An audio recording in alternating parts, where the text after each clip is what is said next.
Hi friends, I'm Ankit and today I will show you how to stop unknown people to add you in WhatsApp group.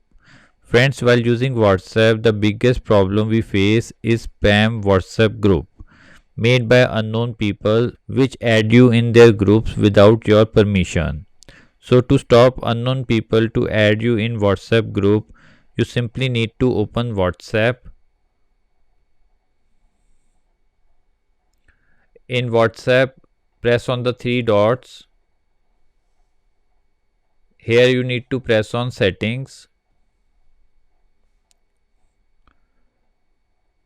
Here press on privacy.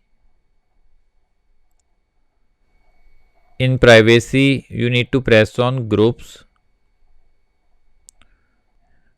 Now here everyone is selected by default. Now we need to change it to my contacts. Now by changing this setting, only persons in our contact list will be able to add in their WhatsApp group.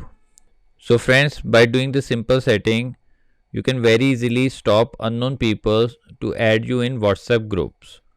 I hope you find this video useful.